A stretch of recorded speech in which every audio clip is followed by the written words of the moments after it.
congratulations on the film. I have two questions for you, if that's okay.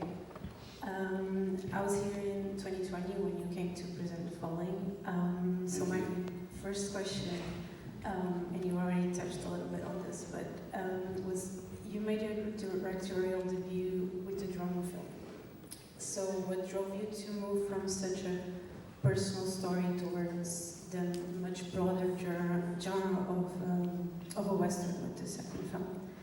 And the second question was, if you've been a musician for a long time, and you've also composed the score for both of the films you've directed, so how did your approach to music change from making experimental music to composing the score for cinema? Well, the Western thing, I think I sort of answered it. Just, you know, when I start writing, I mean, I've written, I guess, 6 scripts, and when I start, it's usually an image I have, a scene, or even an image of one thing, or one person doing something, and then I start making that scene. And it doesn't always remain the first scene, but I start with that, and then I start going from there. Where is this going? And I try not to judge where it's going. Like, okay, this would be the next thing that could happen, and then this. And that's how I start. So I didn't know it was a Western at first. The music, well, an interesting thing happened the first time.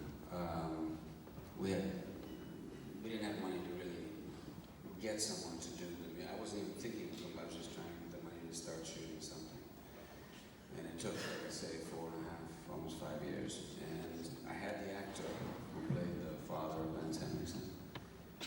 And he stayed with it, you know. And I would rewrite things and share it with him and talk about the character. Share experiences that were similar to what happens in the story with him, so he knew where it was coming from.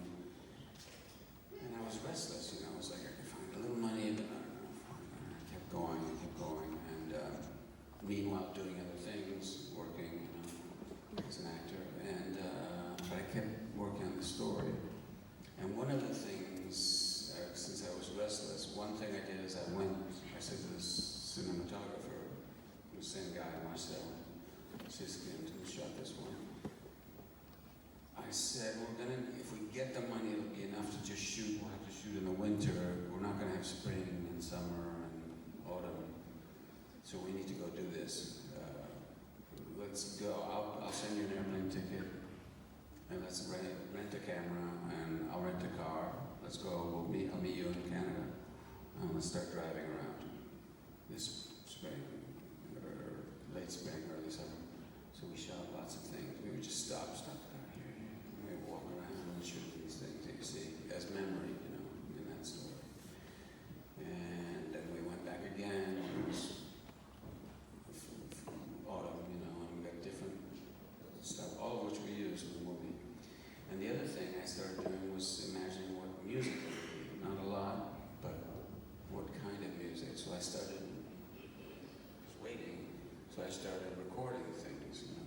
And I ended up having a lot of the music done before we started shooting. It wasn't the plan. Normally you finish the movie and then you show that rough cut to the composer. And then you start building from there, the score, right? And so I had a lot of it, and it was useful. I found, especially in the editing room, I knew what the rhythm and pace of certain things were, so that worked. And then this time I did it intentionally, and I knew it would be a more complex kind of score, you know.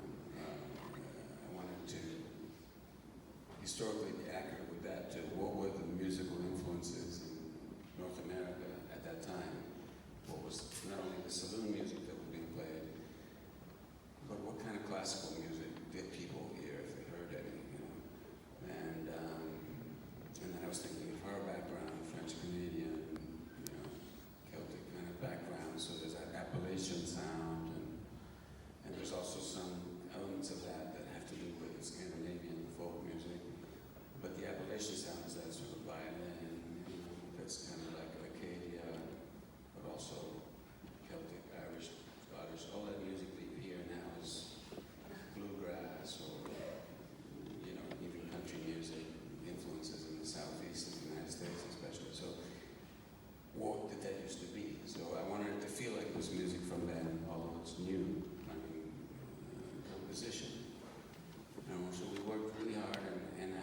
since I knew it had worked the first time, this time I did it with intention. And I would sit with the screenplay with the musicians, the cellist and the violinist. They were amazing. And I said, okay, this is what's happening in this sequence. And so I want this, this is how she feels, this is what's happening. That's her instrument there, this is her feeling. So let's do that. So we recorded all these things, not for everything. There were specific places where I knew I wanted, and other places not. And then I took it, and then I went back to the